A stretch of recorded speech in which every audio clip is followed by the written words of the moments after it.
चल last round में आपने पीरियोडिक क्लासिफिकेशन स्टार्ट किया था, है ना। पीरियोडिक क्लासिफिकेशन स्टार्ट किया था तो एक एक सेट इनकी दे दो, ठीक। तब तक हम शीट दे देते हैं कितने लोग बैठ गए, 3 और 2 5 और 2 7 और 2 9 और 2 11। बस एक कॉपी अपन और निकाल लेंगे इसकी, है ना फिलहाल में। बढ़िया, चले आएगा तो भैया शीट दे रहे हैं आपको, तब तक ध्यान देखें। केमिकल सब्सटेंसेज और पीरियोडिक क्लासिफिकेशन हमने लास्ट राउंड में स्टार्ट कर लिया था, है ना। पीरियोडिक टेबल भी आपको एक बार मैंने दिखाई थी, और पीरियोडिक टेबल दिखाने बाद मैंने ये भी आप बताया था कि आपको एलिमेंट्स का क्लासिफिकेशन क्यों ज़रूरी है, क्योंकि कहीं ना कहीं उनकी जो तमाम सारी प्रॉपर्टीज़ हैं, सिमिलर टाइप के कौन से हैं, डिसिमिलर टाइप के कौन से हैं, और इन सब का अरेंजमेंट जब आप करना चाहेंगे तो कहीं ना कहीं क्लासिफिकेशन पे जाओगे। क्लासिफिकेशन के एक आध अर्लियर डेवलपमेंट मैंने लास्ट राउंड में बताए थे। जैसे मैंने एक तो डेफिनेशन पीरियोडिक टेबल ही कभी कोई पूछता है तो मालूम है अरेंजमेंट ऑफ एलिमेंट्स है, हम लोगों ने लास्ट राउंड में डिस्कस किया है। फिर भी एक बार फुर्ती से आप चाहें तो पढ़ सकते हैं। क्या आपसे कहेगा पीरियोडिक टेबल आपकी क्या होती है, it may be defined as the table, और कैसी table giving the arrangement of all the known elements, जो सारे नोन एलिमेंट्स का आपको अरेंजमेंट दे रही हो पहली बात तो। लेकिन सिर्फ अरेंजमेंट नहीं, कैसा अरेंजमेंट समझ में आ रहा है, जिसमें सेम प्रॉपर्टी वाले एलिमेंट एक ही कॉलम में हो, एक साथ हो, और जो डिसिमिलर प्रॉपर्टी हैं वो आपके सेपरेट कर दें, आप उनको अलग अलग कर दें। और पढ़ सकते हैं आप बचा हुआ sentence, according to their properties so that elements with similar properties fall with the same vertical column. बाकी आगे जाके ध्यान देखना है, जो वर्टिकल कॉलम है इसको मैं जब अपन पीरियोडिक टेबल में जाएंगे तो मैं इसको किस नाम से पुकारूंगा, that is called bro. Actually एक आपकी वर्टिकल होती है और एक होती है हॉरिजॉन्टल। ये जो हॉरिजॉन्टल वाला है इसको आप कहते हुए जाते हैं पीरियड, ठीक है ना, और इसी के बेस पर हमने इसे पीरियोडिक टेबल कहा है। और ये जो आपका वर्टिकल कॉलम जाएगा इसको आप किस नाम से बुलाते हैं, ग्रुप। तो चले तो अभी आगे आ ही जाएगा। पहली बात तो मैंने कहा सिमिलर एलिमेंट्स जो है सेम प्रॉपर्टीज वाले हों वो कहाँ जाए, वो आपके सेम वर्टिकल कॉलम में आ रहे हों। और जो एलिमेंट्स में डिसिमिलर प्रॉपर्टीज हों वो कैसे हो जाए, सेपरेट हो जाए, अलग अलग बैठे। बढ़िया, आप एक नेक्स्ट बढ़ जाते हैं। कौन कौन से आपके अटेम्प्ट्स थे, ये अटेम्प्ट्स मैंने डिस्कस किया था।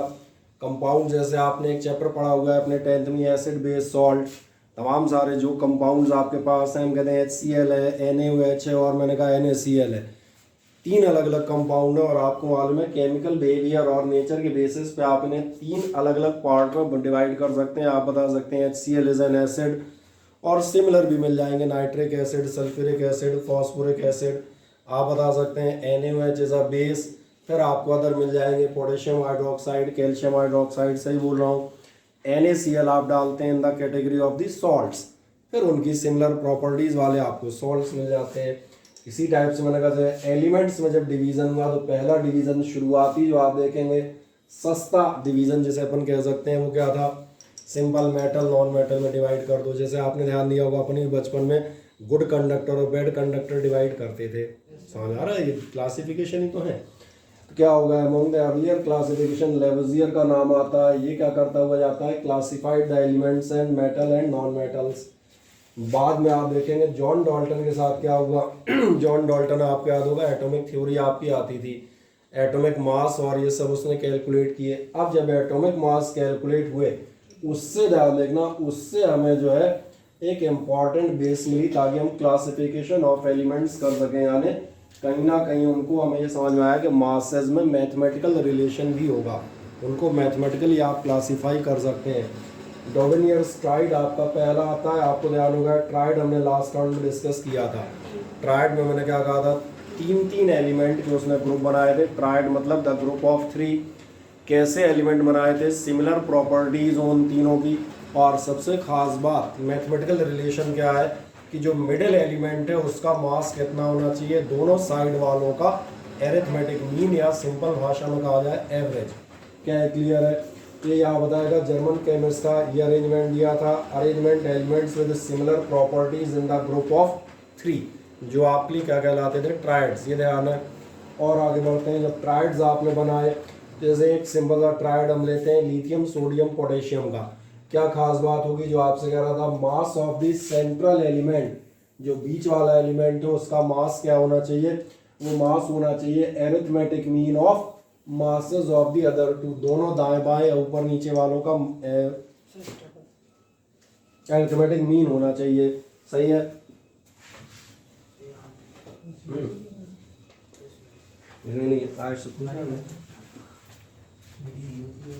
जैसे फॉर एग्जांपल मैंने कहा आप लिथियम सोडियम और पोटेशियम ले लें।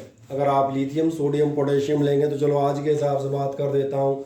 जब भी आप कोई भी पीरियोडिक टेबल देखेंगे तो पीरियोडिक टेबल का जो पहला कॉलम आपको देखेगा लेफ्ट मोस्ट, वो आपको देखेगा वो लिथियम सोडियम पोटेशियम रुबिडियम, 4 नाम कम से कम ले लेते हैं। उसके बाद सीजियम आता है, चलो सीजियम हम फिलहाल छोड़ते हैं, बाद में भी नाम पढ़ लेंगे सबके। वो आपके क्या कहलाते हैं, वो आपकी कहलाती हैं एल्कली मेटल्स। और एल्कली मेटल्स से याद है NaOH और KOH आपके लिए स्ट्रॉन्ग बेसिस थे, पानी में डिजॉल्व हो जाते थे और आप इन्हें कहते थे एल्कली। तो ध्यान जाएगा सब की सब जो है आपके स्ट्रॉन्ग बेसिस बनाती हैं, यानी इनका ये नेचर सिमिलर है। अब पहली बात तो दिख रहा है लिथियम सोडियम और पोटेशियम इनके नेचर सेम है। और दूसरी सबसे खास बात आपको नज़र आती है कि इनके जो नेचर सेम है, इन तीनों के मासेस में अगर आप देखेंगे तो लिथियम का मास कितना है 7, पोटेशियम का मास है 39। नीचे जैसे दिया भी हुआ है 39 + 7 करके डिवाइड बाई 2 कर दो, एवरेज ले लो। एवरेज आपको नजर आएगा वो कितना आ जाएगा। तो जो डॉबर्नियर का रूल था उसने कहा देखो सिमिलर एलिमेंट है, हम ग्रुप बना सकते हैं, यानी ऐसे अपन ट्राइड्स में क्लासीफाई कर सकते हैं। और प्रयास किया उसने और भी कुछ एलिमेंट जो उस समय मालूम थे, जैसे इनको याद देखिएगा, ये जो इस समय नाम लिखे हुए हैं मैं इनके नाम पढ़ देता हूँ। इन नामों में से आपको जो है जो पहला वाला नाम नज़र आ रहा है वो अगर आप देखेंगे तो ये कौन सा है आपके लिए, सल्फर। और इसके बाद दूसरा है सेलेनियम, तीसरा है टेल्यूरियम। इसलिए मैंने कहा इनको याद रखिएगा, सुनने से कभी ज़रूरत पड़े तो लिख भी आप सकते हैं। एक आपको दिख रहा है ग्रुप क्लोरीन ब्रोमीन और आयोडीन का। एक ग्रुप आपको दिख रहा है कैल्शियम बेरियम और स्ट्रोंशियम। ठीक, अभी नाम हो जाएंगे, कोई दिक्कत नहीं। इस बार आप नाम जो एक बार टेबल में पढ़ के सीख लीजिएगा तमाम सारे। जब आप इन ग्रुप्स पे जाते हैं, जैसे इनके जो एटॉमिक मासेस देखे गए थे उन पे जाए, जैसे कोई सा भी एक ग्रुप देख लेता हूँ, सल्फर सेलेनियम और टेल्यूरियम का ही देख लें जो पहला है, तो आपको नजर आएगा ये 32 है, ये आपका 128 है। अगर आप 128 + 32 करें, एरिथमेटिक मीन निकाल रहे हैं तो दोनों को ऐड करना और डिवाइड बाई आप करना, 2 डिवाइड बाई 2 करोगे तो ये निकल के आता है 80। कोई दिक्कत नहीं है, ये मत कहना 79। परफेक्ट मैथमेटिक्स थोड़ी फॉलो होगी, नियर बाई आप देखेंगे एवरेज के बराबर ही है। और देख लो तीसरा दिखा देता हूँ, कैल्शियम स्ट्रोंशियम और बेरियम। क्या नाम है तीनों के, कैल्शियम स्ट्रोंशियम और बेरियम। बढ़िया। जो आप देखेंगे इसका आपका 40 है, इसका आपका 137 है। दोनों को आप ऐड करें, डिवाइड बाई 2 करें, कैलकुलेशन की जा सकती है, कितना निकल के आएगा आप देखेंगे। ये टोटल आता है आपके लिए 88.5। और देखें अपने मिडिल एलिमेंट लगभग वही दिख रहा होगा। तो डॉबर्नियर रूल्स फॉलो कर रहे हैं, सिमिलर प्रॉपर्टीज ये बना सकते हो। कैसे बना सकते हो कि बीच वाले का मास बाकी दोनों के एरिथमेटिक मीन के बराबर हो। कैसा क्वेश्चन पूछा जा सकता है, डॉबर्नियर ट्राइड क्या है, 2 एग्जाम्पल बताएं। तो कम से कम 2 एग्जाम्पल याद रखिएगा। एक तो पहला सबसे सस्ता एग्जाम्पल लिथियम सोडियम पोटेशियम, और इनमें से जो आपको बेहतर लगे, चाहे क्लोरीन ब्रोमीन वाला चाहे ये वाला, वो तो तुम्हारे ऊपर है, जो याद रखो। कोई डाउट है इसमें, कोई क्वेश्चन तो नहीं।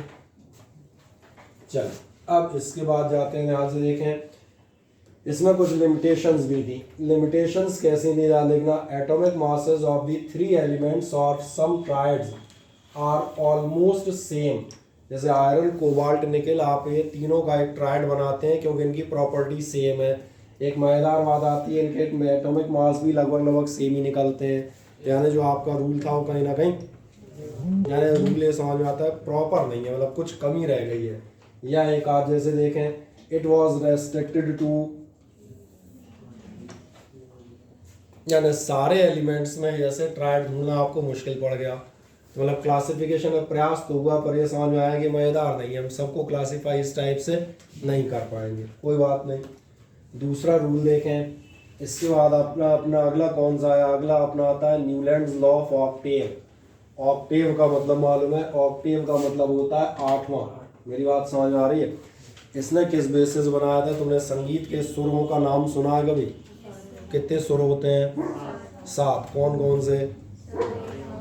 सारे गामा पाधानी। हारमोनियम देखा है?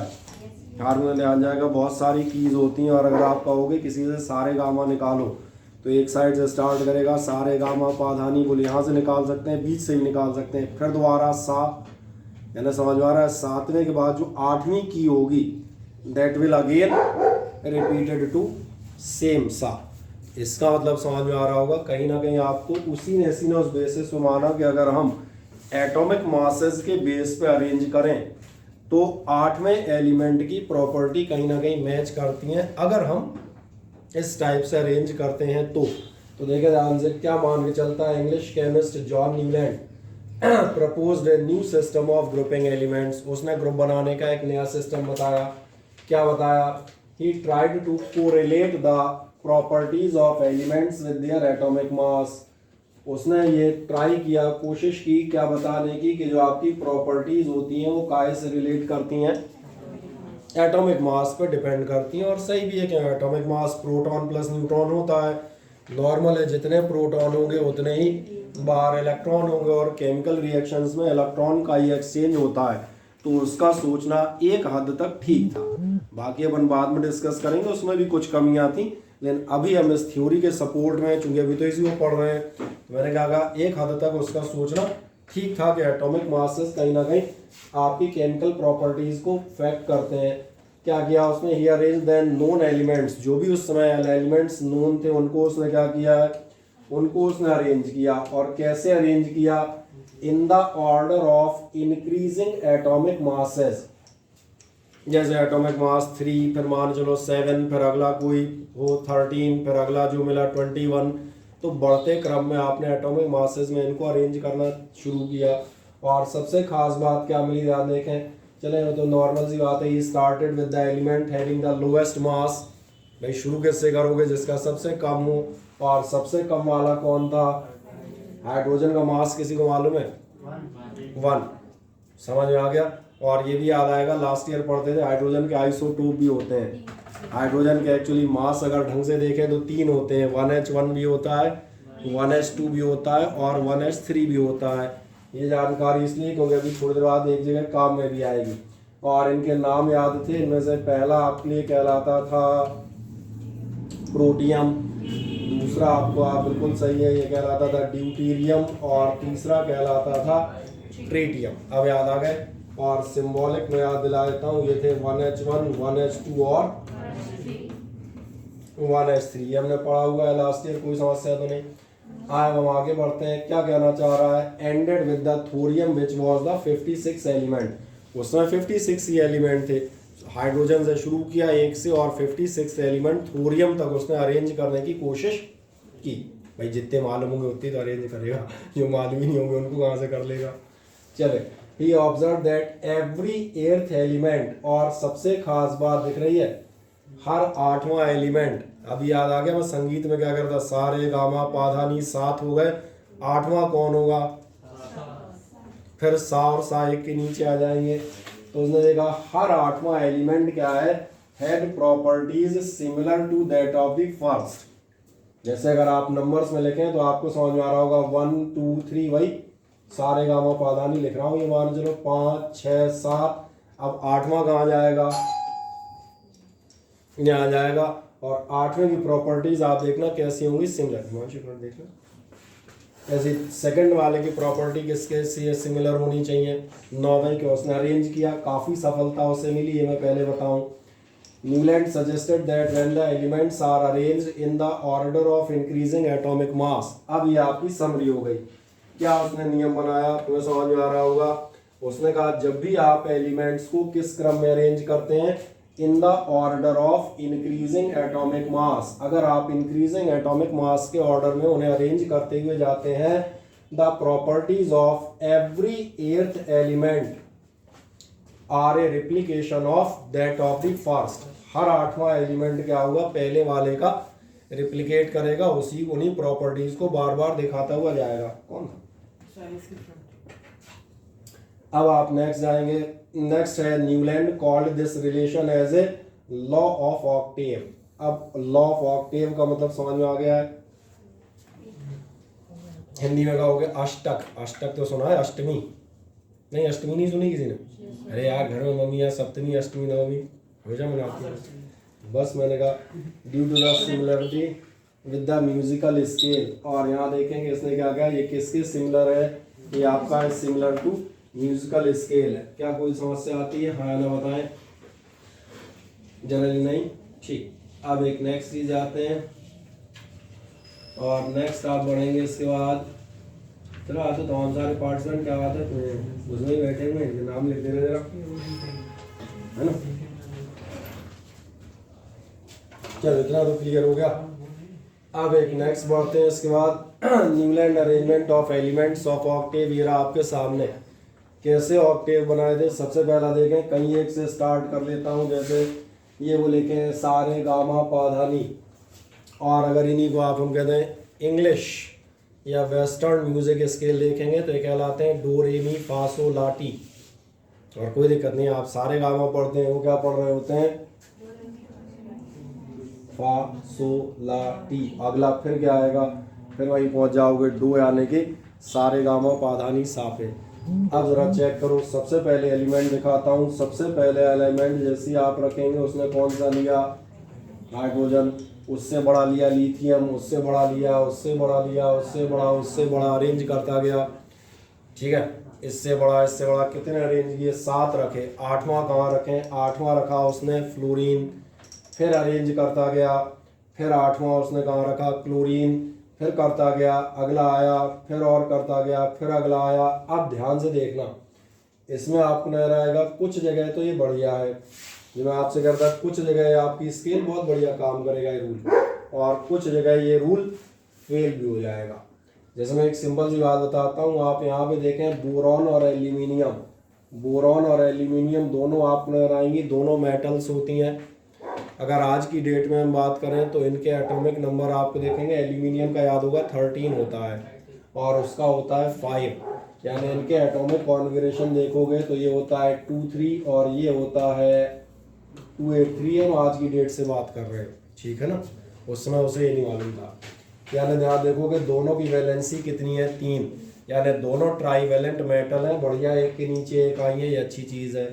ऐसे ही आप देखना फ्लोरीन और क्लोरीन, ये आप दिख रहा होगा, दोनों हेलोजन्स कहलाती हैं। 287 और 27, दोनों की वैलेंसी आप देखेंगे -1 होगी। ऐसे ही सोडियम, लिथियम, सोडियम, पोटेशियम आपको नजर आ रहे होंगे, ये एक सरीकी एल्कली मेटल है। तो पहले अपन ने इनका बनाया था एक ग्रुप, बहुत सारे सेम आए, लेकिन ध्यान देखना कुछ गड़बड़ियाँ भी नज़र आ जाएंगी। जरा देखो, क्लोरीन के साथ कोबाल्ट घुस गया है, जबकि क्लोरीन तो हमें मालूम है नॉन मेटल है, गैस है। कोबाल्ट और निकल तो हमें मालूम है मेटल होती है। तो यहाँ क्या गड़बड़ हो रही है, समझ में आ गया, मेटल और नॉन मेटल एक ही जगह आ गई, जबकि ऐसा होना नहीं चाहिए। होना चाहिए था नॉन मेटल है तो नॉन मेटल, और मेटल है तो मेटल।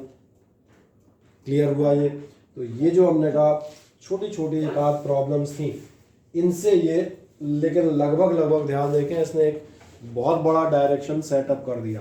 छोटी मोटी गड़बड़ियां हैं, लेकिन मैंने कहा बहुत सारे एलिमेंट्स आपको एक साथ एक सरीकी प्रॉपर्टी के मिलने लगेंगे। यानी कहा जाएगा रफ क्लासिफिकेशन अगर कायदे से देखा जाए तो इसी का माना जाएगा पहली बार। अब इस टेबल में जो आपने देखा, इस टेबल में आपको क्या चीज़ बताता है, देखें इसमें क्या क्या खास बातें थी और क्या कमियां थी। क्यों आखिरकार हमने इसे एक्सेप्ट नहीं किया, अभी हमने एक आध दिखाया था।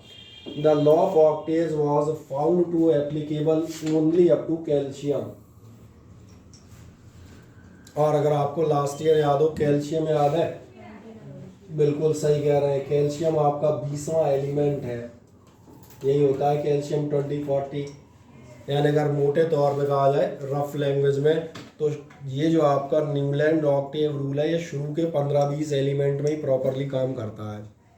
मैं ये कह रहा हूँ ना, 20 तक काम कर रहा है, तो उस समय हो सकता है एक आध ना ढूंढे गए हो, 20 के 20 उस समय ना हो, तो मैंने कहा अगर न्यूलैंड ऑक्टेव की पहली कमी तो क्या है कि ये जो लॉ था ये प्रॉपरली कहाँ तक काम कर पा रहा था, केवल और केवल 15-20 एलिमेंट्स तक। उसके बाद के जो थे उसमें आपको डिफेक्ट दिखने लगे कि अलग टाइप के एलिमेंट एक साथ आ गए। अब सेकंड वन देखें, फिर मैं दिखाता हुआ जाऊंगा इसको। सेकंड वन आपसे क्या कहता है, position of hydrogen along with the fluorine and chlorine. Hydrogen किसके साथ घुस गई है, फ्लोरीन और क्लोरीन के साथ। जबकि हमें मालूम है हाइड्रोजन अलग होती है, हाइड्रोजन बनाती है positive ion. Acid base salt पढ़ चुके हो, हमेशा H पॉजिटिव आयन बनाती है और Cl हमेशा बनाते हैं नेगेटिव आयन। तो तुमने ध्यान नहीं दिया, पॉजिटिव ये अलग केमिकल नेचर है, उसका अलग केमिकल नेचर है। और अगर ऑक्टेव देखोगे तो एक गड़बड़ दिखेगी, ये सेम ग्रुप में घुस गए। और देखें ध्यान से अगला, Newland placed 2 elements in the same slot. उसे कहीं कहीं क्या करना पड़ा, एक स्लॉट में उसे 2 एलिमेंट डालने पड़े। क्यों, प्रॉपर्टी मैच कर रही हैं। और अगर उसके अकॉर्डिंग डालोगे तो किसी और ग्रुप में घुस जाएगा, अगली बेंच पे तो बोले एक शरीक है, बोले एक पे बिठा लो। तो यहाँ से क्या दिक्कत हुई, एक ही स्लॉट में एक ही जगह पे उसे कितने रखने पड़े, 2। क्यों, to fit elements in the table. देखें क्लोरीन के नीचे नजर आ रहा है, तो बहुत अच्छे से मालूम है निकेल और कोबाल्ट एक जैसे एलिमेंट होते हैं प्रॉपर्टी वाइज मेटल्स। अब दिक्कत ये यहाँ से खिसका देते तो सोडियम के नीचे घुस जाता, जबकि उससे उसकी प्रॉपर्टी कहीं मैच नहीं करती, तो उसे वहाँ रखना पड़ा। तो एक सीट पे ज़बरदस्ती 2 बिठालने पड़े। तीसरा देखें ध्यान से, he also placed some unlike elements. इसी तरह से उसने कुछ अनलाइक एलिमेंट्स को रख दिया अंडर द सेम स्लॉट। एक ही स्लॉट के नीचे उसने क्या किया, कुछ अनलाइक एलिमेंट रख दिए। जैसे मैंने आपको बताया था सोडियम, लिथियम, सोडियम, पोटेशियम, और उनके साथ आपने डाल दिया कॉपर। सोडियम, पोटेशियम और कॉपर में क्या अंतर है, कोई मुझे याद करके बताएगा, ध्यान करके। मैं हमने 2 जगह पढ़ा है ये अंतर। सोडियम, पोटेशियम और कॉपर के केमिकल नेचर में क्या डिफरेंस है? सोडियम पोटेशियम चाकू से कट जाता है केमिकल नेचर में। फिर हाईली रिएक्टिव। सोडियम, पोटेशियम याद है, ये king of the reactivity table है।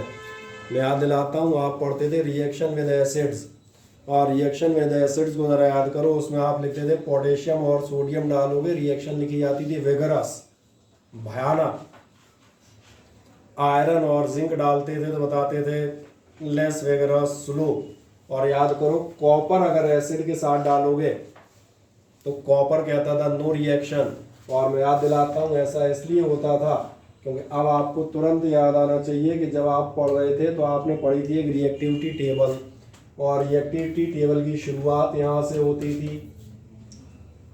फिर अपन इसमें जिंक, आयरन वगैरह चलते थे, फिर इसमें आता था, और फिर आता था कॉपर, गोल्ड वगैरह। तब आपसे बताया जाता था जब भी डिस्प्लेसमेंट रिएक्शन होगी ये सब एसिड्स से हाइड्रोजन को डिस्प्लेस कर पाएंगे, क्योंकि ऊपर हैं, ज़्यादा रिएक्टिव हैं। मैं बोल देता था ज़्यादा स्ट्रॉन्ग है, ऐसे ही बोलते थे ना। जबकि कॉपर के लिए क्या कहता था, ये बेचारा कमज़ोर एलिमेंट है। और कमज़ोर एलिमेंट का केमिकल मीनिंग क्या हुआ, it is less reactive than hydrogen. तो ये एसिड से रिएक्ट ही नहीं करता।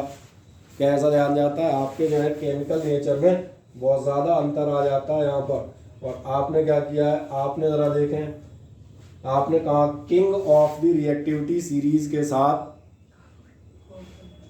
Peon of the reactivity series को बिठा दिया है, तो यही कहूँगा और क्या। इसलिए कहा डिसिमिलर आपने एक साथ रख दिए हैं। जैसे उसने एग्जांपल भी दिए हैं, एक example cobalt and nickel are placed in the same slot, ये भी दिखा दिया था, 1 में 2 कर दिए थे। जबकि कह रहा है in the column of fluorine, chlorine और ब्रोमीन, इनके कॉलम में कुछ दूसरे रख दिए हैं। कोबाल्ट एंड निकेल है properties quite different from fluorine, chlorine. कह रहा था मेटल है, नॉन मेटल है। Similarly iron which has resemblance with cobalt and nickel has been placed far away from these elements. Iron की निकेल कोबाल्ट से property मिलती है। देखो आयरन इस कोने में है, निकेल कोबाल्ट उस कोने में है। बिल्कुल एकदम ही आमने सामने, बगल में भी नहीं है। सही कह रहा हूँ ना। इसलिए मैंने कहा ये जो आपकी टेबल थी, इस टेबल का इतना ज़्यादा यूज़ नहीं हो पाया। फिर क्या था लास्ट, न्यूलैंड ने माना था कि पूरे संसार में कितने एलिमेंट पाए जाते हैं, जबकि मेरा ख्याल है अभी जो तुमने टेबल देखी होगी कम से कम 124 से 128 निकलते हैं। इसने मान लिया 56 है, इतने पर्याप्त है। और इसलिए इसने ये मान लिया कि no more elements would be discovered in future.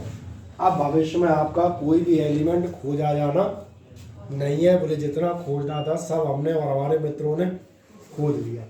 But later on several new elements were discovered whose property were not did not fit into the Newlands octave। जो नए आए तो मैंने कहा था ना वही 20-22 तक आपका लगता है, उस बाद जो नए आने लगे उनकी प्रॉपर्टी आप देखें कहीं ना कहीं न्यूलैंड ऑक्टेव से बाहर जाने लगी। फिर भी एक प्रयास था, इसने एक डायरेक्शन दे दिया और इसी डायरेक्शन को देख के आप ध्यान देखना मेंडलीफ चलेगा जस्ट आगे। और मेंडलीफ की पीरियोडिक टेबल लगभग पीरियोडिक टेबल मोटे तौर पे कंप्लीट मान ली जाती है। एक मॉडिफिकेशन करेंगे वही मॉडर्न में कन्वर्ट हो जाएगी। तो चले पहले न्यूलैंड देख लें। Thus it was realised that Newland's law of octaves worked well only with lighter elements. इसने केवल और किसके लिए बढ़िया काम किया, लाइटर एलिमेंट्स के लिए बढ़िया काम किया। देयरफॉर दिस क्लासिफिकेशन वाज, और रिजेक्ट का मतलब ये नहीं कहा ये टोटल गलत है। ध्यान रखना साइंस में हर चीज़ से एक नया डायरेक्शन मिलता है, ये समझ में आता है। साइंस के एक्सपेरिमेंट कभी भी फेल नहीं माने जाते, क्योंकि जो फेल होते हैं उन्हीं से तो आपको नई चीज़ समझ में आती है कि इसमें ये गड़बड़ है, इसको अगर हम मॉडिफाई कर दें तो ये सही हो सकता है। तो मुझे यहाँ तक बताएं डॉबेनियर्स रूल और ये न्यूलैंड ऑक्टेव समझ में आ जाते हैं, हाँ या ना, इतना बताएं। क्या यहाँ तक कोई प्रॉब्लम, कोई दिक्कत तो नहीं किसी को? जो यहाँ लिखा है बता दो वही सेम आपकी शीट में भी चल रहा है, आप चाहें तो शीट में से भी पढ़ सकते हैं, कोई दिक्कत नहीं। नेक्स्ट अब आप एक जाएंगे, इसके बाद अगला नंबर जो आप जाएंगे वो है आपका मेंडलीव्स पीरियोडिक टेबल। अब यहाँ से असली पीरियोडिक टेबल्स की शुरुआत हो जाती है। मेंडलीव पीरियोडिक टेबल भी वही मान के चलती है जो चीज़ कौन मानता था, न्यूलैंड। न्यूलैंड ने क्या कहा था कि किसी भी जो एलिमेंट है उनकी जो प्रॉपर्टीज़ हैं वो किस पे डिपेंड करती हैं, तो ये प्रॉपर्टीज़ डिपेंड करती हैं उनकी एटॉमिक मासेस पर। और मेंडलीव भी यही लॉ लेके चलता है कि the chemical and physical properties of the elements are function या periodic function of their atomic mass. उसने भी एटॉमिक मास के अकॉर्डिंग ही आपके एलिमेंट्स को अरेंज किया है। बस अरेंज करते समय उसने ये ध्यान रखा कि एक सरीखे एलिमेंट एक स्लॉट में आने का प्रयास करें। तो मेंडलीव टेबल इसलिए मानी जाती है लगभग मैंने कहा पीरियोडिक टेबल को मोटे तौर पे कंप्लीशन तक पहुंचा देती है। छोटी मोटी कुछ गड़बड़ियां रह गई हैं वो मॉडर्न में आपकी दूर हो जाएंगी। अब जरा देखें the major credit for systematic classification.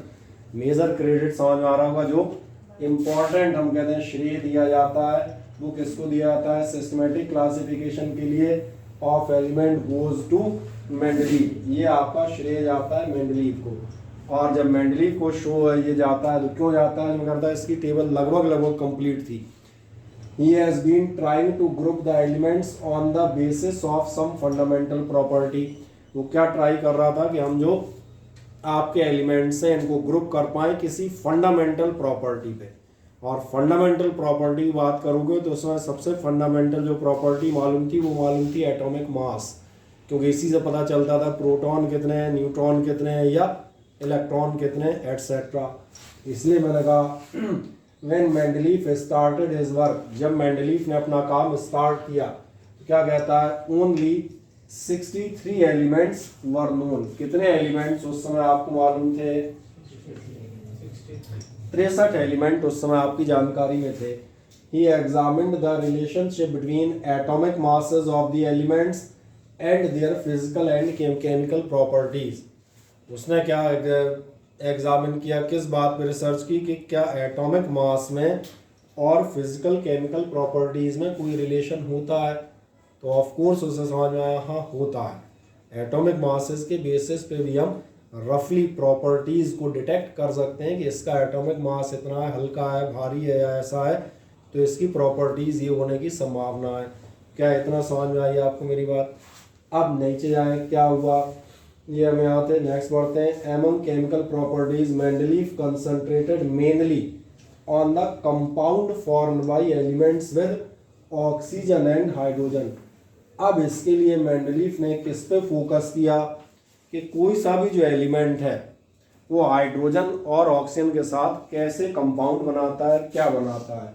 तुम कहोगे हाइड्रोजन और ऑक्सीजन पे क्यों कंसंट्रेट किया, बता सकते हो ये?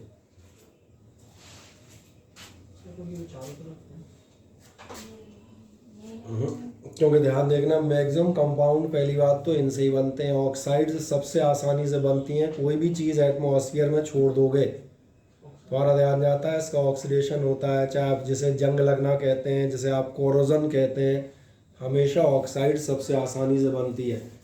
दूसरी चीज़ आप देखना, जितनी भी हमने उस समय कंपाउंड्स मोटे तौर पे देखे थे, या तो एसिड थे या बेस थे या इन्हीं दोनों के रिएक्शन से बने सॉल्ट थे। तो सॉल्ट तो इन दोनों के रिएक्शन से बनते थे, न्यूट्रलाइजेशन से। तो बेसिक केमिकल क्या माने गए, एसिड्स और बेस। अब तो ध्यान है एसिड्स में क्या चीज़ होती है कंपल्सरी, एसिड्स की डेफिनेशन ही किसी को ध्यान छोटी मोटी याद हो तो बताओ, किसे कहते हो एसिड? सही कह रहे हैं, मतलब जिसमें हाइड्रोजन की अवेलेबिलिटी हो। इसी से पता चलेगा हाइड्रोजन के साथ क्या रिएक्ट कर रहे हैं क्या नहीं कर रहे हैं। सही कहा मैंने। और ध्यान से देखो बेस में क्या मिलता है, OH। अभी नहीं समझ आया, यानी फंडामेंटल नेचर इन्हीं दोनों से डिसाइड होता हुआ जाता है। एक तो ध्यान रखना सबसे ज़्यादा ऑक्साइड्स मिलते हैं लगभग हर एलिमेंट के, और ध्यान रखना H और O से ही आपके फंडामेंटल नेचर मेटल है या नॉन मेटल, एसिडिक है या बेसिक, ये आपका डिसाइड होगा। इसलिए उसने इन्हीं दोनों पे कंसंट्रेट किया। उसने क्या किया, he selected those two elements because these are very reactive. यही दो उसने क्यों चुने, क्योंकि बहुत रिएक्टिव है। And formed compound with most of the elements known at that times. समझ में आ गया? यही करता है किसी भी चीज़ को आप खुला छोड़ दें उसका एटमॉस्फेयर में ऑक्सीडेशन हो गई। सही है। अब आगे जाए, the formulae of the compounds formed with these elements oxide and hydrides were regarded as one of the basic properties. जो भी हाइड्राइड या जो भी ऑक्साइड बनती हैं उनको हमने क्या मान लिया, एज ए बेसिक प्रॉपर्टी हम ट्रीट करेंगे कि इसी बेसिस पे हम अपने एलिमेंट छांटेंगे। जैसे मान के चले कोई ऑक्साइड बनाता है, मैं सपोज करूँ, जैसे मैं एक सिंपल एग्जांपल दिखा देता हूँ ऑक्सीजन के रिएक्शन के। अब तुम्हें जल्दी समझ में आना चाहिए क्योंकि आप मेंडलीफ से भी आगे के ज़माने के हैं, तो आपको वैलेंसी मालूम है। ऑक्सीजन की वैलेंसी याद है? ऑक्सीजन की 6 वैलेंसी 2। सही कहा मैंने। अब ध्यान देखना, जब ऑक्सीजन रिएक्ट करेगी मैं एलिमेंट लिखता हूँ, आपका ध्यान जाएगा ऑक्सीजन बनाती है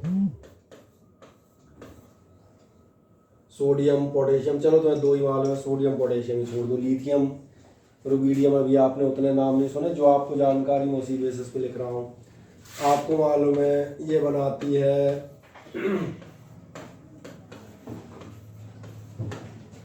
आपको मालूम है ये बनाती है,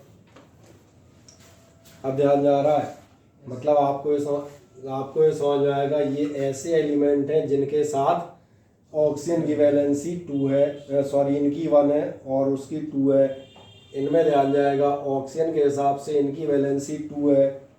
वो तो नहीं, तो तुम्हें दिखाना पड़ेगा कैसा करके, वो ऐसा दिखाते थे यार, 2 क्रॉस करके कैंसिल हो गए। और इसको ध्यान देखो, इसकी ऑक्सीजन के अकॉर्डिंग वैलेंसी 3 है, यानी हम वैलेंसी 1 वाले एक साथ कर सकते हैं, वैलेंसी 2 वाले एक साथ कर सकते हैं, वैलेंसी 3 वाले एक साथ कर सकते हैं। तो ऑक्सीजन की मदद से हमें ये समझ में आ गया इन ये एक टाइप के हैं, ये दूसरी टाइप के हैं, ये तीसरी टाइप के हैं, और भी जो बनेंगे अब समझ में आ गया हम ऑक्सीजन बेसिस पे कैसे इनको अलग अलग कर सकते हैं। इसीलिए आप देखेंगे उसने क्या किया, उसने जो है इनको कैसा माना, बेसिक प्रॉपर्टी, बोले इनकी हेल्प से मैं सबका नेचर पता लगा ले जाऊंगा। अब जब आप इनकी हेल्प से नेचर पता लगाने जाएंगे तो आप देखेंगे सबसे पहले आता है पीरियडिक लॉ। और पीरियडिक लॉ वो है जिसकी हम अभी बात कर रहे थे। कौन सा लॉ? जो मैंने कहा था कि आपका किसी भी जो एलिमेंट है उसकी जो प्रॉपर्टी होंगी वो किसका फंक्शन होंगी, वो फंक्शन होंगी आपका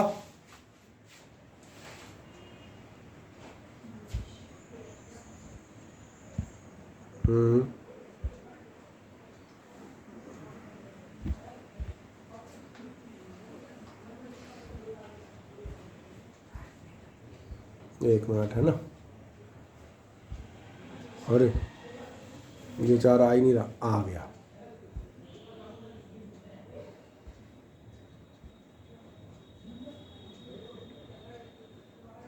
हम्म हम्म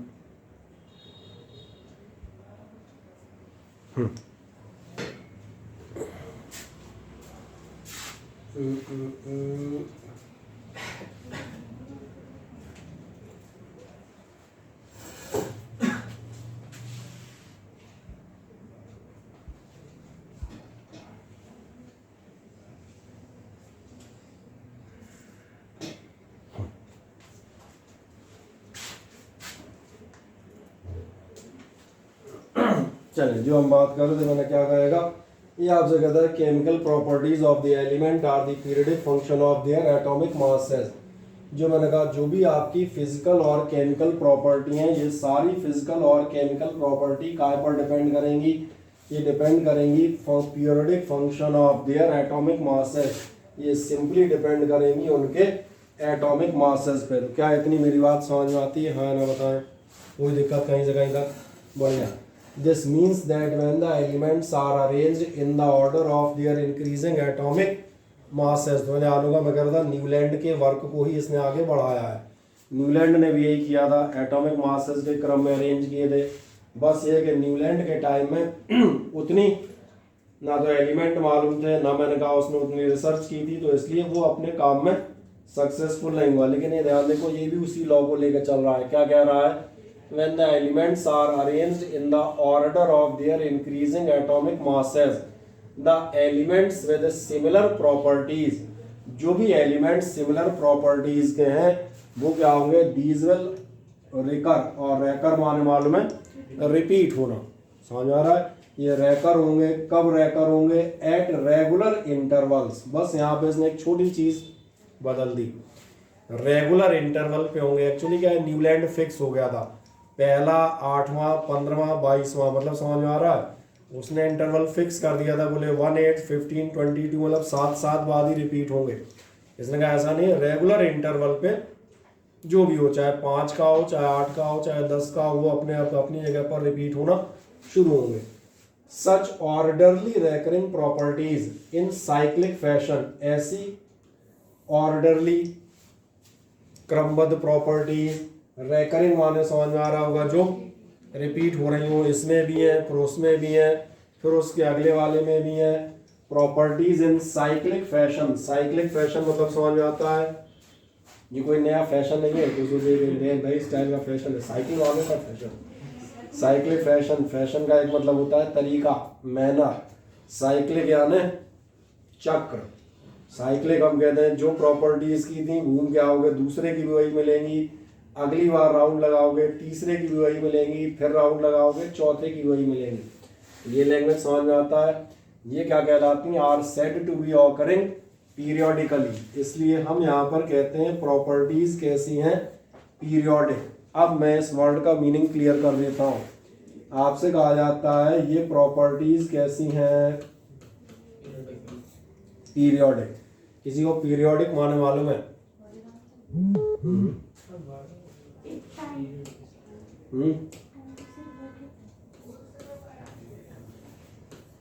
मैंने कहा पीरियोडिक माने क्या होता है?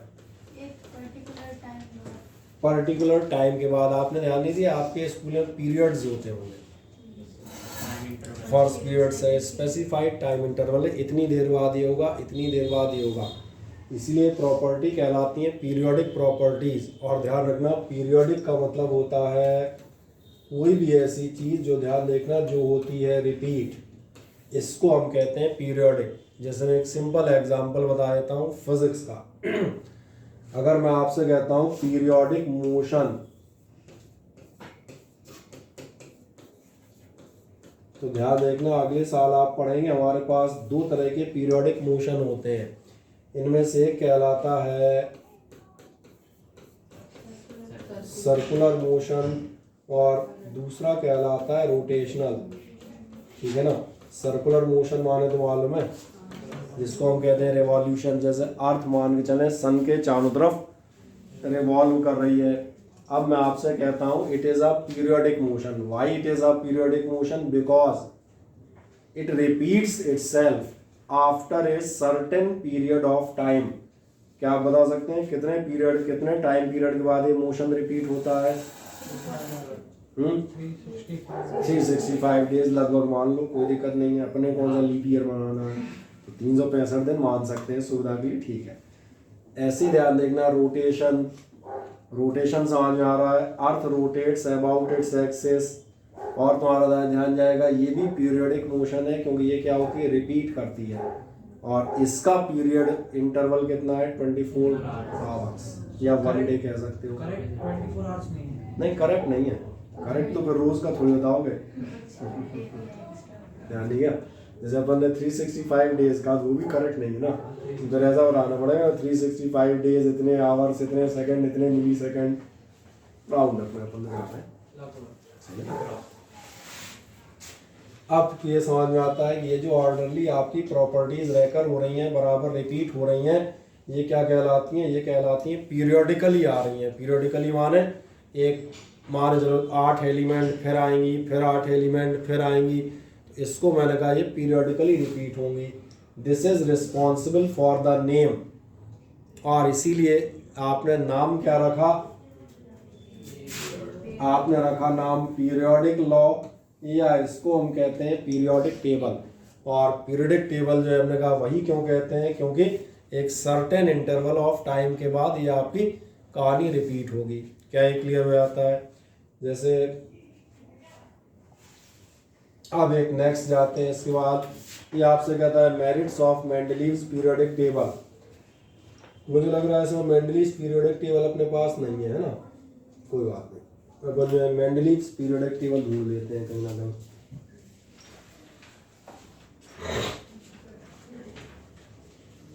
आपके पास जो बनी है वो है कौन सी? मॉडर्न।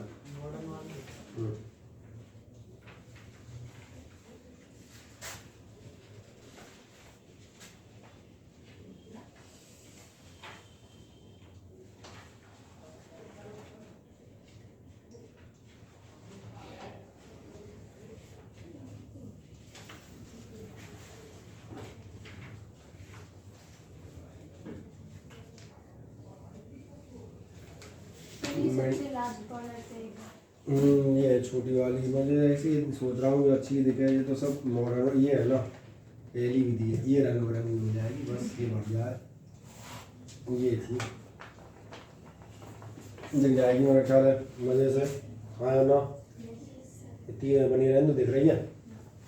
जब आप मेंडलीव्स पीरियोडिक टेबल देखेंगे तो याद देखना इसमें से जितने जितने आपको, ये कौन सा कलर कहते हैं, स्काई ब्लू टाइप का मुझे कुछ लग रहा है ना, जितने कलर ये आपको दिख रहे हैं ये वो कलर थे जो मेंडलीव को मालूम थे। एक्चुअली ये उस समय के वो एलिमेंट जो थे जो नोन थे। क्या समझ में आ रहा है? और ये जो एलिमेंट है वो कैसे थे? अननोन थे। ये पहले मैं बताऊँ।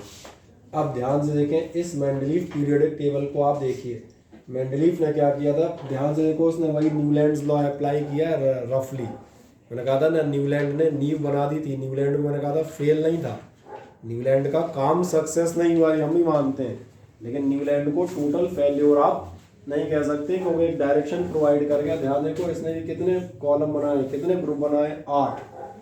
अब जैसे इसने मान चले लिथियम रखा, फिर इसने देखा 6-7 लोगों के बाद एक सोडियम, इसकी प्रॉपर्टी इससे मैच करती हैं, फिर देखा 6-7 बाद पोटेशियम की मैच करती हैं, फिर अगली बार थोड़ा गैप बढ़ जाता है, लेकिन रुबिडियम की मैच करती हैं, इसके बाद आपके फ्रेंसियम की मैच करती हैं, सीजियम की मैच करती हैं। तो ध्यान देखो, ये जो उसने बनाया ये पहला बना आपका फर्स्ट ग्रुप। क्या ग्रुप समझ में आ जाता है, हाँ या ना? ये जो ग्रुप बना, इस ग्रुप के ये एलिमेंट जो आपको नीले से कलर के नजर आ रहे हैं, ज़्यादातर उस समय के आपको मालूम थे। इन सब की प्रॉपर्टीज स्टडी की, इन सब की प्रॉपर्टीज सेम है, तो सब एक ग्रुप में आ गए, कहीं से कहीं तक कोई दिक्कत। ऐसे ध्यान देखना, कोई और ले लो, जैसे तुम्हें जो मालूम हो, कौन से तुम्हें ये वाला मालूम होगा, मैग्नीशियम, कैल्शियम, स्ट्रॉन्शियम, बेरियम, इनके नाम तो सुने हैं ना। ये ध्यान देखो, सारे एक ही उसमें रखे गए हैं, सारे आपके कैसे हैं, जिनकी वैलेंसी 2 होती है, और वैलेंसी 2 का मतलब समझ में आ रहा होगा, इनकी केमिकल प्रॉपर्टीज सेम होंगी। और एक देख लेते हैं, ध्यान देखें, और अगला देखेंगे आप फ्लोरीन। क्लोरीन ये बीच का छोड़ देना, डिफेक्टिव, कुछ डिफेक्ट इसमें भी थे, अभी डिफेक्ट पे नहीं जा रहे। अरे ये क्या हुआ बेचारा, अपन कहाँ से लौटे?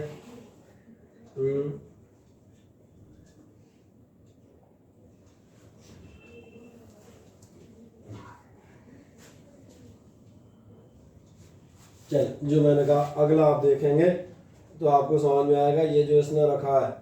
और मैंने कहा फ्लोरीन, क्लोरीन, ब्रोमीन, आयोडीन, ये आपको ही मालूम है, फ्लोरीन, क्लोरीन, ब्रोमीन, आयोडीन, ये सब हैलोजन कहलाती हैं। सबकी लास्ट ऑर्बिट में 7 इलेक्ट्रॉन होते हैं। कम से कम फ्लोरीन, क्लोरीन, ब्रोमीन के आप स्ट्रक्चर लास्ट ईयर बना चुके हैं। फ्लोरीन का एटॉमिक नंबर 9 है, कॉन्फिगरेशन है 27, क्लोरीन का 17 है 287, समझ में आ रहा है? अगला जाओगे 2887, इस ढंग से आप देखेंगे ये सब भी एक ही ग्रुप में रखे गए हैं। और भी देखोगे तो सब एक टाइप के एलिमेंट उसने एक जगह रखने की कोशिश की। पहली बात तो समझ में आ रही होगी, एक काफ़ी व्यवस्थित टेबल अब आपके सामने नज़र आ रही होगी। इतनी टेबल में कहीं से कहीं तक कोई समस्या नहीं। हाँ, बीच में ड्रॉबैक है, वो ड्रॉबैक खुद ही नजर आ रहे होंगे, बीच में मैग्नीज गलत घुस गया है, ठीक है, वो एक आध बातें बाद में करेंगे। हाइड्रोजन ध्यान देखना, आप भी दिक्कत दे रही है, हाइड्रोजन लिथियम सोडियम के साथ रख दी गई है, जबकि तुम्हें खुद मालूम है सोडियम पोटेशियम टॉप पे होते हैं, हाइड्रोजन बहुत नीचे होता है, तो रख दी है, कोई दिक्कत नहीं है, अभी इसको रखी रहने दो। अरे जो एलिमेंट्स पे ग्रिड बनी है सर, वो कौन से जिनमें ग्रिड बनाई है, ये डोमिनियर ट्राइड्स हैं, जिनमें आपकी वो बनी है, ये आपके डोमिनियर ट्राइड वाले हैं, सेलेनियम ब्रोमीन वाले, जिन्हें डोमिनियर ने कभी ट्राइड के तौर पे इस्तेमाल किया था। वो शुरुआत में नहीं पढ़ रहे थे, वो देखो ना, जैसे आपका ये लिथियम, सोडियम और पोटेशियम, ये तीनों आपके डोमिनियर ट्राइड में आते थे, तो ट्राइड के दिखा दिए, क्योंकि एक ही टेबल में जैसे अपन ने नेट से लिए, तो ये भी दिखा रहा है डोमिनियर वाले कौन से थे और मेंडलीफ वाले कौन से थे। अब इस टेबल का एक सबसे बड़ा एडवांटेज बताता हूँ, अभी डिसएडवांटेज की चर्चा नहीं करेंगे, पहले एडवांटेज। सबसे पहले आप देखें, most of the elements are classified properly, लगभग सारे एलिमेंट मोटे तौर पे लीव सम डिफेक्ट्स, वो क्लासीफाई हो गए, सब अपने अपने भाई बंधुओं के पास मौजूद है। समझ में आ रहा है मेरे पास? भाई बंधु से मतलब समझ में आ रहा होगा, हैविंग द सिमिलर प्रॉपर्टीज। दूसरी बात आप देखें, सबसे खास बात, इनमें बीच बीच में आप देखना पिंक निशान नजर आ रहे होंगे। पिंक निशान जो नजर आ रहे हैं, उस समय जैसे गैलियम हुआ, जर्मेनियम हुआ, इस तरह के एलिमेंट्स आप देखेंगे उस समय ढूंढे नहीं गए थे, उस समय इन एलिमेंट्स की एग्जिस्टेंस थी नहीं। पर जब मेंडलीफ टेबल बना रहा था तो उसे समझ में आया, बोले जैसे इनके नीचे आया है, इसके नीचे एक सिमिलर एलिमेंट आया है, ऐसे ही बोरॉन एल्यूमिनियम के नीचे एक एलिमेंट आना चाहिए। न्यूलैंड ने क्या क्या गलती की थी याद है? न्यूलैंड गलती से ये मान गया था, बोले जितने एलिमेंट हमने और हमारे मित्रों ने ढूंढ लिए हैं वो पर्याप्त है, अब कोई एलिमेंट नहीं है। इस कमी को मेंडलीफ ने स्वीकारा, बोले हमने आज जो ढूंढा है वो पर्याप्त नहीं है, हमसे भी बेहतर लोग आगे आएंगे और नए एलिमेंट्स तलाशेंगे। तो जैसे मैं बताता हूँ, आपका गैलियम और जर्मेनियम का ही नाम लिख देता हूँ, बीच में नजर आ रहे होंगे गैलियम जर्मेनियम नजर आ रहे हैं। वो ये मान के चला कि यहाँ पर एक एलिमेंट होना चाहिए पर है नहीं, तो उसने आप देखेंगे यहाँ पर 2 खाली जगह छोड़ दी, उनको एका सिलिकॉन, एका बोरॉन के नाम से ऐसे करके उसने जगह छोड़ दी कि ऐसे एलिमेंट होने चाहिए। और एक इंटरेस्टिंग बात है, फ्यूचर में ऐसे एलिमेंट डिस्कवर हुए और उनकी प्रॉपर्टीज भी वही मिली जो उसने प्रिडिक्ट की थी कि यहाँ पर एक एलिमेंट ऐसा भी आएगा भविष्य में जिसकी ये प्रॉपर्टीज होंगी। क्या है, मेरी बात समझ में आती है? तो नए एलिमेंट्स के प्रिडिक्शन भी उसने किया और इसलिए उसकी टेबल रिलेटिवली ज़्यादा करेक्ट हुई, ज़्यादा बेहतर हुई। मेंडलीव के टाइम में आप देखेंगे नोबल गैसेस नाम की चीज़ हमें नहीं मालूम थी। कारण उसका बहुत सीधा सा, चूंकि उसने क्या लिए थे, उसने स्टडी की थी on the basis of compounds, oxygen से या हाइड्रोजन से होने वाली रिएक्शन। तुमने ध्यान दिया नोबल गैस किसे कहते हैं? जो किसी से रिएक्शन ही नहीं करती। इसका मतलब नोबल गैसेस के कंपाउंड तो थे ही नहीं, तो मेंडलीव को मिलते कहाँ से? सही कहा ना मैंने, नोबल गैसेस के तो कंपाउंड थे ही नहीं, मिले ही नहीं।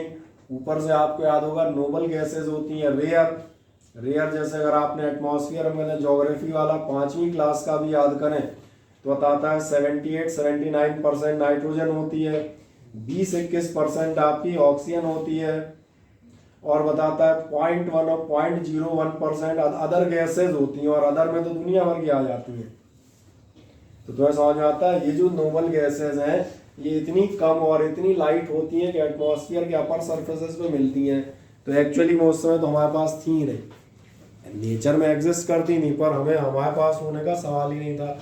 लेकिन एक इंटरेस्टिंग बात देखो, तो ऐसा नजर आ रहा है ये जो पिंक कॉलम तुम्हें बिल्कुल सामने नजर आ रहा है, उसने ग्रुप माने थे 1 2 3 4 5 6 7 8 1 जिनकी वैलेंसी कितनी है 1, लिथियम सोडियम पोटेशियम जिनकी केमिकल वैलेंसी 1 है। सेकंड ग्रुप में चेक करें मैग्नीशियम और कैल्शियम की वैलेंसी 2 है।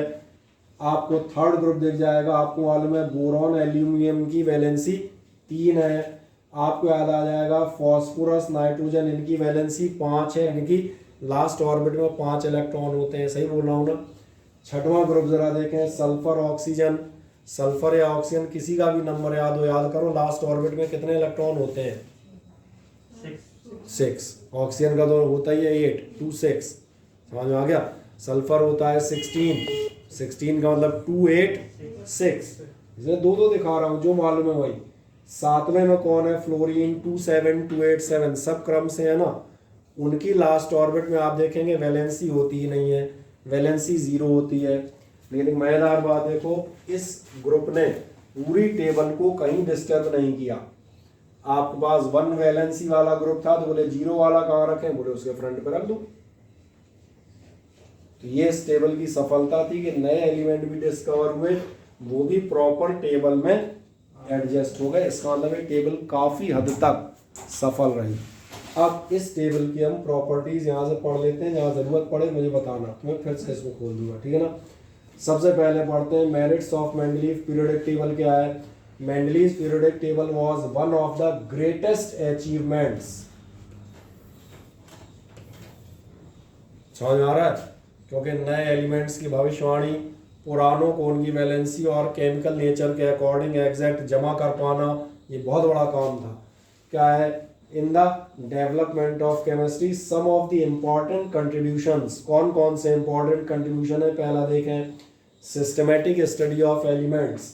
ही arrange known elements in order of their increasing atomic masses. यहाँ से तो हम अभी बता ही रहे थे, एटॉमिक मास के क्रम में उसने जमाए थे, ठीक है। कंसीडरिंग द फैक्ट, क्या फैक्ट लिया उसने? That elements with similar properties should fall in the same vertical column.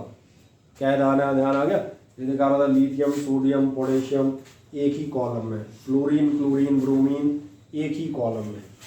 तीसरा क्या है? Correction of atomic masses. कुछ एटॉमिक मास ध्यान देखना मैच नहीं कर रहे थे, तो उसको समझ में आया एटॉमिक मास एक गड़बड़ है, तो इनको करेक्ट करो तब ये सही पोजीशन पर लगेंगे। तो तीसरा देखें the Mendeleev periodic table could predict errors in the atomic masses. चूंकि आपके हिसाब से प्रॉपर्टी के हिसाब से यहाँ आना चाहिए और मास के हिसाब से आगे जा रहा है, तो मतलब क्या समझ में आया?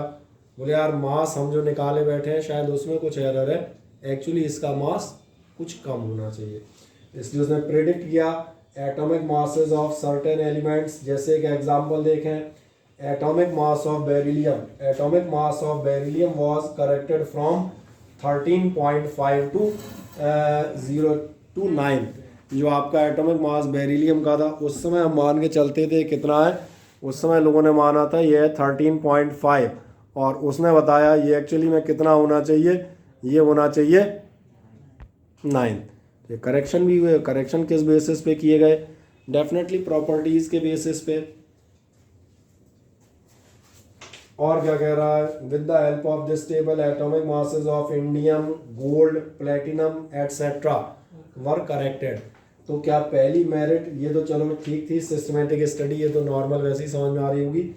असली मेरिट ये समझ में आ जाती है, हाँ या ना, क्या आप एटॉमिक मासेस का करेक्शन कर लेते हैं जब आपसे पूछे जाते हैं। तो अब ये याद रखिएगा, अब आपके साथ समस्या क्रिएट होगी। समझ में तो आ गया होगा, मैं यहाँ बता रहा हूँ, आपको ये फैक्ट याद रखना पड़ेगा 2 बार पढ़ के। मेरी बात समझ में आई है? आपसे पूछूंगा व्हाट आर द एडवांटेजेस और दी प्रॉफिट्स या कुछ भी आप कहते हैं ऑफ मेंडलीव पीरियोडिक टेबल, तो एक आध तो आप सिंपल बताएंगे, सिस्टमेटिक स्टडी कर ली बढ़िया, फिर आप बताएंगे एटॉमिक मास करेक्ट किए। तो मैं ऐसे नहीं मानूंगा करेक्ट किए, आपको बताना पड़ेगा कि बेरिलियम का 13.5 था, करेक्ट करके। समझ आ रहा है? एक एग्जाम्पल कम से कम याद रखिएगा, बाकी आप बता सकते हैं इंडियम गोल्ड वगैरह के भी इस बेसिस पर करेक्ट हुए, रिकैलकुलेट किए, क्योंकि प्रॉपर्टीज के साथ मैच नहीं कर रहे थे। प्रॉपर्टी के अकॉर्डिंग जिस जगह जाते वो मैच नहीं कर रही थी। अब एक नेक्स्ट जाते हैं इसके बाद, Mendeleev predicted the properties of those elements. Mendeleev ने उन एलिमेंट्स की प्रॉपर्टी भी आपकी प्रिडिक्ट कर ली। कौन सी प्रॉपर्टी? जो आप देखेंगे जो उसमें ढूंढे नहीं गए थे, मैं भी थोड़ी देर पहले तुम्हें बता रहा था, याद है? मैंने कहा था उसने जो है ये जर्मेनियम और गैलियम शरीकों की प्रॉपर्टीज प्रेडिक्ट कर ली थी कि ऐसा कुछ होना चाहिए। आओ चेक कर देते हैं क्या कहता है। Those missing elements from the known properties of other elements. उसने जो अदर एलिमेंट थे उनकी प्रॉपर्टीज के बेसिस पे कुछ मिसिंग एलिमेंट को भी प्रेडिक्ट किया। बोले यहाँ पर एक जगह बच रही है, तो मतलब जैसी इनकी प्रॉपर्टी है इसी टाइप का एक कोई एलिमेंट होना चाहिए। आज नहीं है पर होना चाहिए। तो प्रेडिक्टेड है, देखोगे ध्यान से, क्या नाम रखे थे उसने? नाम रखे थे ए का बोरॉन, ए का एल्यूमिनियम और ए का सिलिकॉन। जो जिनके आसपास आ रहा था, जो बोरॉन के नीचे था या जो सिलिकॉन के नीचे, तो उसने बता दिया ये इससे मिलता जुलता होगा, ए का बोरॉन या एल्यूमिनियम से मिलता जुलता, या मैंने कहा ए का सिलिकॉन। अब क्या हुआ, और अब ये नाम बाद में इन नामों के तौर पे आपको कौन मिले? स्कैंडियम मिला, गैलियम मिला और मिला जर्मेनियम, जिनके बारे में क्या लिखा है? Not discovered at the time of, जबकि ये मेंडलीव के टाइम पे ढूंढे ही नहीं गए थे, लेकिन उसको अंदाज था ये एलिमेंट होगा। समझ में मेरी बात आती है? खास बात क्या है? Properties predicted by Mendeleev. जो भी प्रॉपर्टीज मेंडलीव ने प्रेडिक्ट की थी for missing elements and those found experimentally were almost same. जो प्रॉपर्टीज मेंडलीव ने बिना एलिमेंट को जाने, था ही नहीं, लेकिन उसने कहा था ये प्रॉपर्टीज इसमें होनी चाहिए, जब मिले तो जो रियल प्रॉपर्टीज निकली वो लगभग ज़्यादातर कैसी थी? एग्जैक्टली सेम थी। तो इसलिए मैंने कहा था मेंडलीव का अचीवमेंट बहुत बड़ा अचीवमेंट था। क्या है, मेरी बात समझ में आ जाती है? अब पोजीशन ऑफ नोबल गैसेस, अभी 2 मिनट पहले नहीं बता रहा था, जिनके लास्ट ऑर्बिट में 1 2 3 4 हैं, जिनकी वैलेंसी 1 2 3 4 है, वो एक साथ रखे। अब बाद में नोबल गैस का ही पता चला, तो नोबल गैस कहाँ रखोगे? 0, कोई दिक्कत नहीं, बोले 1 के पहले 0 खड़ा कर दो, खत्म हो गई बात, हो गया। तो बिना डिस्टर्ब किए नोबल गैसेस कहीं बीच में नहीं घुसेंगे। तुम सोचो नोबल गैसेस के लिए पूरी उथल पुथल मचानी पड़ती, जगह खाली करनी पड़ती, इन्हें कहाँ बिठाएं, उनके लिए अलग से एक सीट अपने आप बन गई।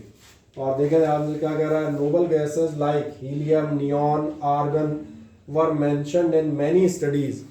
तमाम सारी स्टडीज में ये इनका मेंशन हुआ था। However these gases were discovered very late. लेकिन इन गैसेस की डिस्कवरी कब हुई? बहुत बाद में। कारण मैं भी यहाँ बता ही रहा था, 0.01% ऐसी रहती है। क्यों? Because they are very inert. Inert माने मालूम है? निष्क्रिय, क्योंकि किसी से रिएक्ट करती नहीं है। अपन एलिमेंट का पता कहाँ से लगाते थे? कंपाउंड से। जब इनके कंपाउंड ही नहीं है तो इनका पता कहाँ से चलेगा? तो पहला तो क्या पता चला? Very inert and are present in extremely low concentration, और बहुत कम कंसंट्रेशन में होती हैं, पॉइंट्स में, परसेंटेज। सही कह रहा हूँ? क्या परिणाम आया? One of the achievement of Mendeleev periodic table was, Mendeleev periodic table का एक अचीवमेंट ये भी था that when these gases were discovered, जब ये गैसेस आपकी ढूंढी गई, they could be placed in a new group, आप उन्हें एक नए ग्रुप में मजे से प्लेस कर ले गए। और सबसे खास बात, without disturbing the existing order, बिना जो ऑर्डर था उसको डिस्टर्ब किए कि आप तलाशना पड़ता मैं इनको कहाँ बिठाऊँ, जगह तो मिल नहीं रही, इसको हटाओ, उसको आगे करो, नहीं, अलग से एक ग्रुप आप देखेंगे सेपरेट अपने आप बन गया बिना उसको डिस्टर्ब किए। क्या ये आपको मेंडलीव की प्रॉपर्टी समझ में आ जाती है ना? कहीं से कहीं तक पूरी समस्या बढ़िया। और एक देखते हैं फिर इसमें लिमिटेशंस क्या थे। लिमिटेशंस अगर आप देखेंगे, सबसे पहला position of hydrogen. Position of hydrogen देखोगे तो अपने आप दिख जाएगी। पोजीशन ऑफ हाइड्रोजन जरा देख लो, दिख रहा है हाइड्रोजन कहाँ पे है? दिख रही है कि नहीं दिख रही? किसके साथ घुस गई है? लिथियम, सोडियम, पोटेशियम के साथ, एल्कली मेटल्स के साथ घुस गई है ना।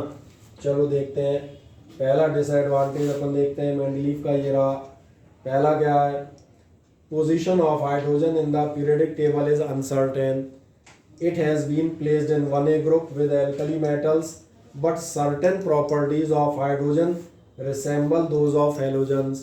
कुछ प्रॉपर्टीज इसकी हेलोजन से मिलती जुलती हैं और कुछ प्रॉपर्टी इसकी मेटल से मिलती हैं, क्योंकि सोडियम होता है 281, लिथियम होती है 21, पोटेशियम होता है 2881। समझ में आ रहा है मैं क्या चीज़ बता रहा हूँ? कॉन्फ़िगरेशन। और हाइड्रोजन होता है 1, तो लगा बोले यार 1 के साथ 1 ठीक है, लेकिन हकीकत में उसकी प्रॉपर्टी दोनों जगह मिक्स होती है। So it may be placed in first group और एज वेल एज आपकी हेलोजन, किसी में भी रखा जा सकता था, तो उसने 1a में रख दिया। तो पहली बात तो ये गड़बड़ है कि कहाँ रखें। दूसरी कमी क्या है ज़रा देखो, दूसरी कमी है आपकी पोजीशन ऑफ आइसोटोप। आइसोटोप में क्या गड़बड़ है वो भी मैं दिखा देता हूँ। देखें, अभी 2 मिनट पहले मैं आइसोटोप की बात कर रहा था। आइसोटोप याद थे कि नहीं कहते थे? जिनके एटॉमिक नंबर सेम होते हैं पर मास अलग होते हैं, 1h1, 1h2, 1h3। अब मुझे एक बात बताओ, मेंडलीव ने ये टेबल बनाई, ये मेंडलीव ने टेबल किस बेस पे बनाई थी? एटॉमिक मासेस पे। इसका मतलब ये है जिसका मास 1 हो वो यहाँ रखा जाए, जिसका मास 2 हो, जिसका मास 3 हो, इसी रंग से तो बनाई थी ना। तो ध्यान देखो, अपने पास हाइड्रोजन कितने टाइप की होती है? 3 टाइप की। तो मुझे ऐसा लगता है तीनों हाइड्रोजन, चूंकि आप मास के अकॉर्डिंग सीट दे रहे हो, कम मास वाला इधर बैठेगा, ज़्यादा मास वाला इधर, और बड़े मास वाला इधर, यही था ना उसका लॉ। तो आपने ध्यान नहीं दिया, हाइड्रोजन को 3 सीट चाहिए पड़ेंगी। 3 सीट चाहिए भैया, तीनों अलग अलग है, 1 अलग है, 2 अलग है, 3 अलग है। और उसने हाइड्रोजन को कितने में समेट लिया? एक और आइसोटोप बताता हूँ अगर लास्ट ईयर का याद आ जाए, कार्बन। हाँ क्लोरीन, सही कह रहे हो, 35 और 37, बढ़िया। क्लोरीन जरा देखो, क्लोरीन कहाँ है? वो मुझे कमाल है इस छोटे से बदतमीज मच्छर का।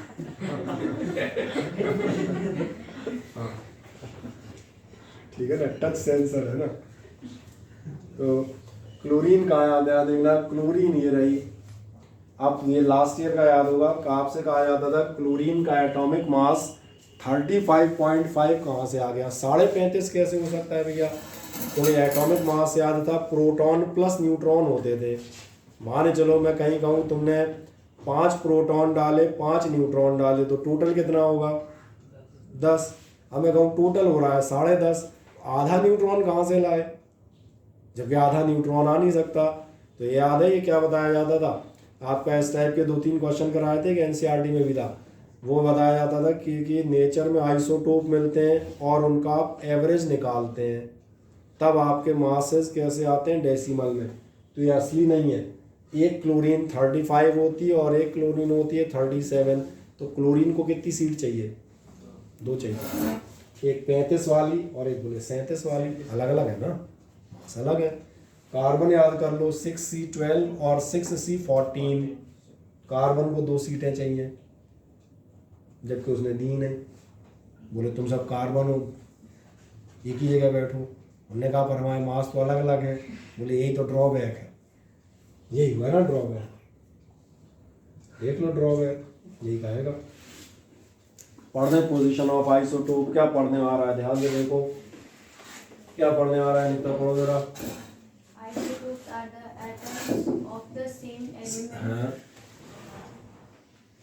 Isotopes are the atoms of the same element having different atomic masses. ये तो मालूम था, और आगे चले आए।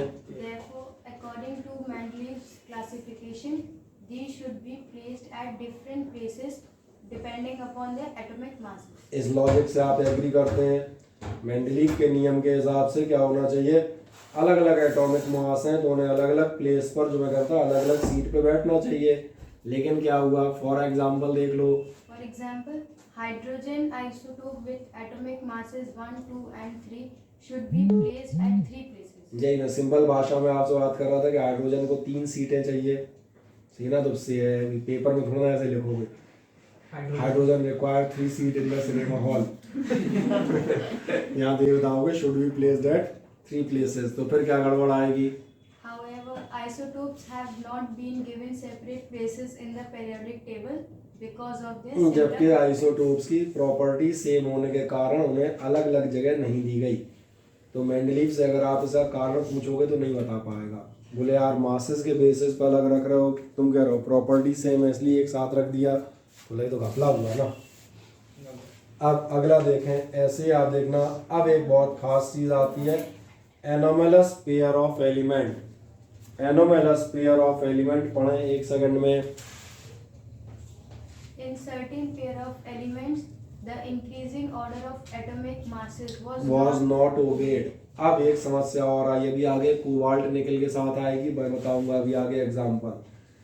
मेंडलीव जब प्रॉपर्टी मैच करने पे गया तो उसे एक बात और महान पता चली। बोले यार एक दिक्कत है, एक आध जगह में ऐसा भी करना पड़ेगा कि हल्के वाले को बाद में रखेंगे, भारी वाले को पहले रखना पड़ेगा। यानी जो अपना खुद का लॉ था कि आपको इंक्रीजिंग ऑर्डर ऑफ मास रखना है, हल्का पहले फिर भारी फिर और भारी फिर और भारी, वो अपना रूल उसने खुद ही ब्रेक कर दिया। बोले क्योंकि प्रॉपर्टी मैच नहीं हो रही। देखो ध्यान से पढ़ो, मिल जाएगा। In certain pair of elements the increasing order of atomic masses was not obeyed. Mass के बढ़ते क्रम में आपको रखना है, ये ऑर्डर आपने फॉलो नहीं किया, इस नियम को आपने फॉलो नहीं किया। In these Mendeleev placed elements according to the similarities in their properties. यानी मेंडलीव ने यहाँ पर एक छोटी सी चालाकी की। बोले मास वास ठीक है, लेकिन बोले यहाँ प्रॉपर्टी मैच कर रही है इसलिए मैं इनको यहीं रखूँगा। समझ में आता है? अब इसका एक्सप्लेनेशन नहीं कर पाओगे। ये क्या है, and not in increasing order of there masses. उसने मास के ऑर्डर में नहीं रखे। कौन से थे ऐसे, देखो ध्यान से, ये एग्जाम्पल याद रखना, ये आपसे कई बार पूछा जाता है। एटॉमिक मास ऑफ आर्गन है 39.9 और पोटेशियम का है 39.1। तो मुझे बताओ पहले किसको आना चाहिए? पहले 39.1 यानी पोटेशियम को आना चाहिए, उसके बाद किसको आना चाहिए? आर्गन उसके बाद आनी चाहिए। लेकिन उसने क्या कहा, argon is placed before potassium in the periodic table. वो चेक कर लेना, मेंडलीव वाली तो तुम्हें भी नेट पे मिल जाएगी, ऐसी कोई दिक्कत नहीं है। दूसरा देखो ध्यान से, the positions of cobalt and nickel. ये भी क्या था, निकेल कोबाल्ट में दिक्कत है। ये क्या है, not in proper order. Cobalt का मास कितना है 58.9, निकेल का मास कितना है 58.7। आ रहा है पढ़ने में? पहले किसको रखना चाहिए था? निकेल पहले आना चाहिए था, लेकिन हकीकत में हुआ उल्टा। आपने कोबाल्ट पहले रखा, निकेल बाद में रखा। तो 2 एग्जाम्पल मेरा ख्याल है आपको याद रहेंगे। तीसरा भी दिया है पर वो आप भूल जाओगे, टेल्यूरियम का नाम ही तुम्हें याद नहीं होगा। 3 बार में तुम स्पेलिंग याद कर पाओगे। है ना? टेल्यूरियम 127.6 126.9 आयोडीन के पहले रख दिया गया है, ठीक है ना? इसलिए मैंने कहा ये भले ही भूल जाओ पर कम से कम ये 2 एग्जाम्पल ज़रूर याद रखिएगा, ठीक है ना? अब अगली चीज पे जाते हैं। और क्या हो गया, some similar elements are separated, कुछ आपके एलिमेंट जो है वो सेपरेट हो गए हैं। कॉपर मरकरी तो मालूम है दोनों मेटल होते हैं, बेरियम और लेड। ऐसे ही on the other hand some dissimilar elements have been placed together, similar कुछ अलग हो गए और कुछ डिसिमिलर।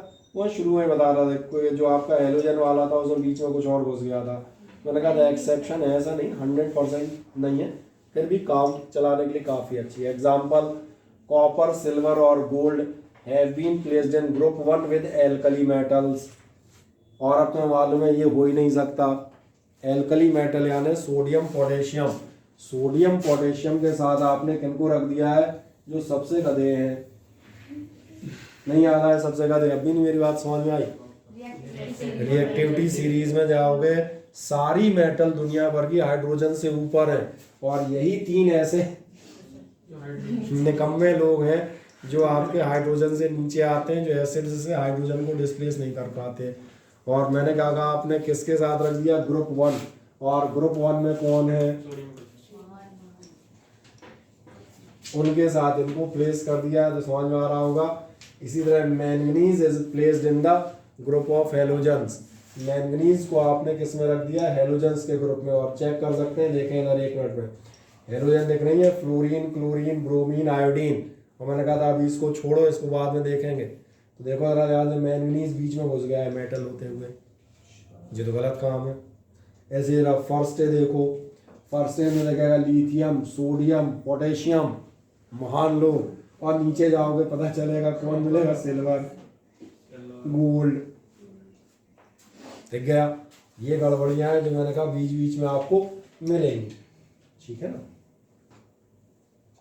क्या अभी एग्जैक्ट समझ आ जाता है, हाँ ना बताएं, बढ़िया। अब cause of periodicity, Mendeleev could not explain the cause of periodicity among the elements, वो इस बात को एक्सप्लेन नहीं कर पाया कि आखिरकार ये प्रॉपर्टीज रिपीट क्यों होती हैं, ऐसा क्या है। उसने सिस्टमेटिक जमात होती है काफ़ी कुछ, लेकिन इस रीज़न को एक्सप्लेन कर पाने में सफल नहीं हुआ। अब इस रीज़न को हम कैसे एक्सप्लेन करेंगे तो समझ में आता है। इसके बाद जो अगली टेबल आएगी वो आप देखेंगे, वो आती है मॉडर्न पीरियोडिक टेबल। किसी को पता है मॉडर्न पीरियोडिक टेबल हमने किस बेसिस पे बनाई है, एटॉमिक नंबर। अब आप बिल्कुल सही हैं। अब आप बता सकते हैं कि प्रॉपर्टीज रिपीट क्यों होती हैं, क्यों रिपीट होती हैं, क्योंकि जब आप लिखते हैं लिथियम, सोडियम, पोटेशियम, 3 ही लिख लेता हूँ, या चलो इधर लिख देता हूँ फ्लोरीन, क्लोरीन और ब्रोमीन, ऐसे एलिमेंट लिए हैं। मेरा मानना है थोड़ा भी पढ़ा लिखा टाइप का व्यक्ति मेरे सामने बैठा है तो उसे याद होंगे। लिथियम याद है, एटॉमिक नंबर होता है 3, कॉन्फ़िगरेशन है 2 1, तूने ध्यान नहीं दिया, वैलेंसी +1 आएगी। इसकी होता है 11, वैलेंसी आएगी +1। तुम्हें दिख रहा होगा, 1 इलेक्ट्रॉन फुर्ती से लूज करेंगे, और अरे हाँ, कोई उसको ई पढ़ लेगा ना, दिक्कत ही है। और कौन सा आयन बनाएंगे, पॉजिटिव। सोडियम याद कर लो 19 होता है। अब हम बता सकते हैं केमिकल नेचर सेम होने का कारण क्या है, क्योंकि इनके लास्ट ऑर्बिट में सबके 1 इलेक्ट्रॉन है, सब सिंगल वैलेंसी वाले पॉजिटिव आयन है, इसलिए सबकी केमिकल रिएक्शन एक जैसी होंगी। अगर मान के चलें इनको मैं क्लोरीन से रिएक्ट कराऊं, तो अगर आपका NaCl बनता है तो KCl ही बनेगा, और आपका LiCl ही बनेगा। जबकि आप देखना, अगर आप मैग्नीशियम लोगे, और मैग्नीशियम याद है 282, मैग्नीशियम अलग बनाएगा। तो ये पीरियोडिसिटी का रीजन समझ में आता है, क्योंकि एटॉमिक नंबर पे डिपेंड करेंगे ना, 11 है या 12, 11 है तो कहानी अलग आएगी, और 12 है तो स्टोरी में ट्विस्ट हो जाएगा, वो कुछ और हो जाएगी। इसलिए हम बता सकते हैं कि आखिरकार प्रॉपर्टीज मैच क्यों करती हैं। फ्लोरीन चेक कर लें, फ्लोरीन 9 नंबर है, 27, क्लोरीन 17 नंबर है। अभी नहीं समझ में आया, इनका सबका नेचर एक जैसा होगा, और तुम इनके नेचर को सल्फर से मिलाने बैठोगे कतई नहीं बैठेगा, क्योंकि सल्फर होता है, सल्फर अपने हिसाब से नेचर देगा, वो उनसे मिलेगा जिनके लास्ट में 6 हो। तो सल्फर किससे मैच होगा? सल्फर मैच होगा ऑक्सीजन से। तो अब समझ आ रहा होगा पीरियोडिसिटी का कारण क्या है। तो ये जो अपन 26 या 286 कर रहे हैं, किस बेस पे कर रहे हैं? एटॉमिक नंबर 15 है, 16 है, 17 है, 18 है, उसी के अकॉर्डिंग कॉन्फ़िगरेशन होगा और उसी के अकॉर्डिंग उनकी वैलेंसी या प्रॉपर्टीज आएंगी। तो चलो फिलहाल 5.1 पहले ऑब्जेक्टिव खेलने का थोड़ा सा। ठीक, चलो बताओ। The law of Octave was proposed by, कौन था वो महान आदमी ने लॉ ऑफ ऑक्टेव दिया था? ये था न्यूलैंड। चलो इतना तो तुम्हें मालूम है। नेक्स्ट बताओ जरा। The early attempt to classify elements as metals and non metal, metal और नॉन मेटल वाला किसने किया था? लेवोजी नहीं, लेवोजी। चलो मैं सुविधा के लिए वो भी लगाऊंगा। क्या, कौन सा लॉ था? Law of octave. वैसे इसकी जरूरत तो नहीं थी। चलो ठीक है। The early attempts to classify elements were based on, early attempts जो थे सारे वो काय पे बेस्ड थे? एटॉमिक मास पे के नंबर पे? मास पे। अर्ली वाले यहाँ तक के तो सारे मास पे ही हैं। यही तो कह रहा था। अब जो आएंगे नंबर, अभी नहीं कह रहा था, अब नंबर वाले अब आएंगे जो तो बता दिए। अर्लियर अटेम्प्ट सारे काय पर बेस्ड थे? मास पर। Okay, chlorine, bromine, iodine. If this is Dobereiner's triad, अगर ये डॉबर्नियर ट्राइड है and the atomic masses of chlorine and iodine are this and this respectively, तो मास ऑफ ब्रोमीन कितना होगा? सर इन दोनों के सम्स का बिल्कुल सही कह रहे हैं, बिल्कुल आपका जवाब सही है एग्जैक्टली। अगर हमने क्या लिया है, याद देखना, डोवेनियर ट्राइड हमने किसे मान लिया है? क्लोरीन, ब्रोमीन और आयोडीन को। और आपके क्लोरीन और आयोडीन के मास दे रहा है, कहाँ गए? ये रहे, इतने और इतने। तो बीच वाले का कितना होगा? बीच वाले का होगा इन दोनों का टोटल प्लस डिवाइडेड बाई 2, यानी कि मीन वैल्यू। तो चलो एक से आधा में लिख देता हूँ, वैल्यू निकालना। अरे छींको मत यार, गलत निकल आएगा अभी। सर 162.5 ये आएगा, आधा तो कर लो। 81.25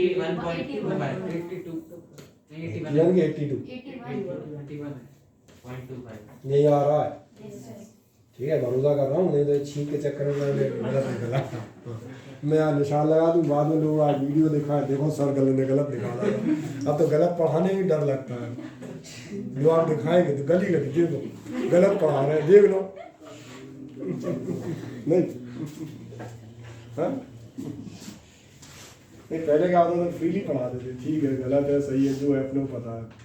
अब पूरा इंडिया देख रहा है।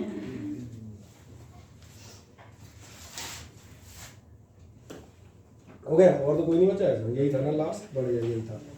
नेक्स्ट एक बताया जा रहा है, according to Newland's law of octaves, third element will resemble in properties to, तीसरा एलिमेंट किसके से सिमिलर होगा? न्यूलैंड ऑक्टेव लिख देते हैं। देखो 1 2 3 4 5 6 7, पहला किससे मैच करता था? 8 में से। तो दूसरा किससे करेगा? तो तीसरा किससे करेगा? समझ आ गया नहीं आया? थर्ड वाले पूछ रहे थे ना? हाँ, थर्ड ही पूछ रहे थे। तो ये फिर आपका कौन सा हो जाएगा? तुम ऐसे गिन लो, देखो यहाँ सा रे गा मा पा धा नी, फिर सा, बस अपने आप दिख जाएगा। First to 8, second to 9, third to 10, सही है। और चले, Newland's could classify elements only up to, बेचारा न्यूलैंड कहाँ तक क्लासीफाई कर पाया था? केवल और केवल 20वें एलिमेंट तक, यानी कुल मिला के कैल्शियम तक, सही है। ज्योति नींद आ रही क्या? अच्छा अभी नहीं आ रही, मेरे बाद आएगी। चलो, according to Mendeleev's periodic law, which properties of the elements are the periodic function of their atomic मास?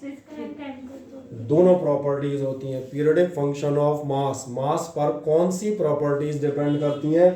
तो है कोई ऑप्शन फिजिकल केमिकल दोनों का? बिल्कुल है, यही इतना बड़ा, यही तो दिख रहा है। इतना बड़ा इसीलिए हो गया है कि उसमें दोनों लिखी हैं। सही है ना? कोई समस्या आप यहाँ तक? हाँ ना? चलो बढ़िया। एक और देखें जरा। मेंडलीव क्लासिफाइड एलिमेंट्स इन बढ़ता क्रम। किसका बढ़ता क्रम? एटॉमिक मासेस का। Mendeleev's periodic table was divided into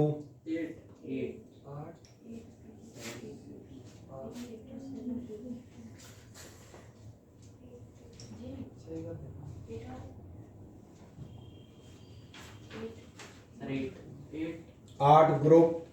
और पीरियड कितने हो रहे हैं? 1 2 3 4 सॉरी 4 5 6 ओ ये एक रह गया ना। 1 2 3 4 5 6 7 7 हो रहे हैं। पहला गिना कहाँ? गलती से पहला गिनने ही भूल गए। नहीं पीरियड 7 ग्रुप 8 होंगे। ग्रुप और पीरियड ध्यान है, 2 मिनट पहले बताया। देखो इधर ग्रुप ये होंगे वर्टिकल, पीरियड होते हैं ऐसे में। ग्रुप गिन लो। ग्रुप तो डायरेक्ट ग्रुप पे तो नंबर ही डाले हैं, तो ग्रुप तो वैसे ही देख रहे होंगे 1 2 3 4 5 6 7 8 ग्रुप पे तो नंबर ही डाले हैं। रोमन में डाले हैं, रोमन पढ़ना सबको आती होगी। पीरियड देख लो, पीरियड दिख रहा है ये पहला, पहले में एक ही एलिमेंट है, दूसरा तीसरा चौथा पांचवा छठवां और सातवां। नहीं आया समझ? बस इसलिए मैंने कहा सामने देख लो ना, गिन लो, क्या दिक्कत है। अब कौन कहा जाए? बुक में तो सर 6 पीरियड है सर, फर्स्ट हुआ 10 का। नहीं 6 नहीं होंगे। बुक में है क्या दिया है? पीरियड दिए हैं बुक में। मेंडलीव के में 6 पीरियड दिए हैं। इसमें तो 7 बने हैं। मेंडलीव पीरियडिक टेबल प्रिंट है? हाँ सर। कौन सा पीरियड नहीं है? 6 ही है। 6 कैसे दिखाना? सर लास्ट वाला नहीं है, वो नीचे वाला नहीं है। आप ऐसा देखो ना। गोल्ड तक है बस। नहीं लेकिन इसमें थोरियम और यूरेनियम तो थे ना।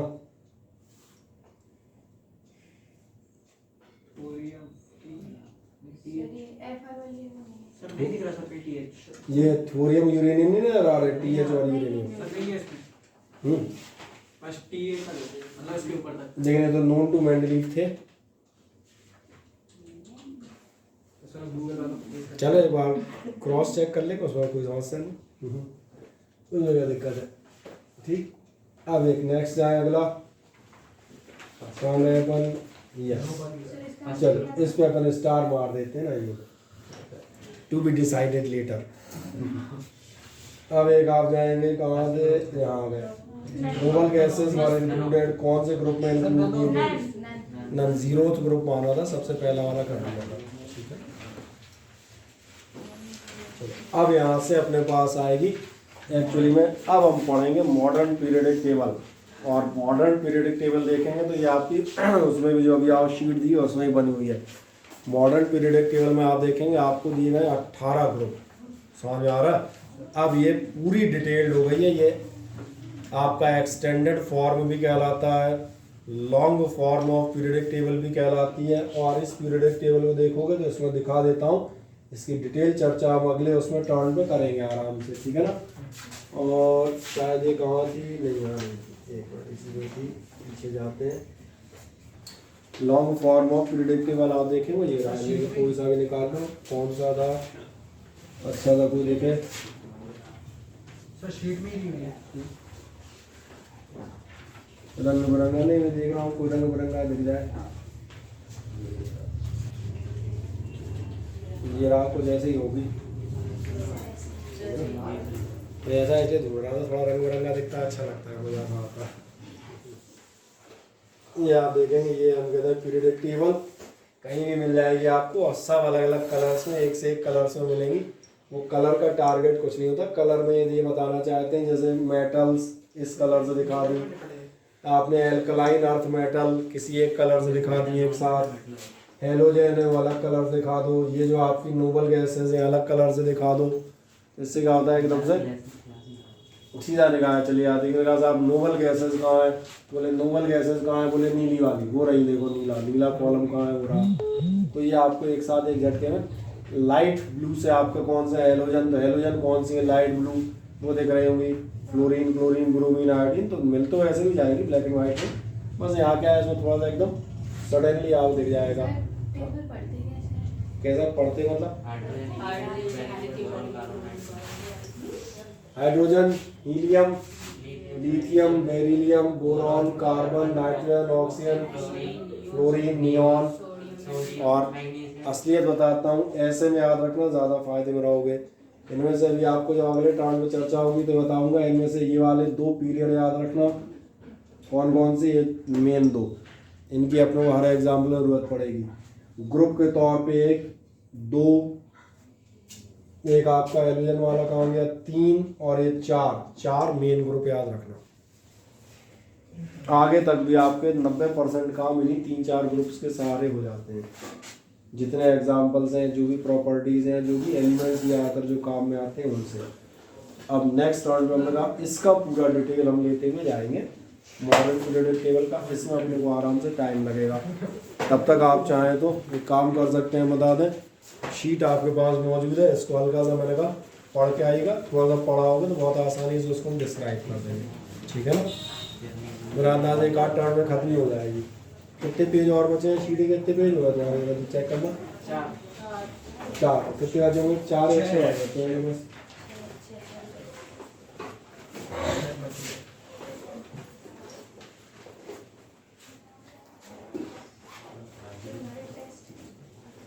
इसमें क्या हो गया, अभी देख लेंगे।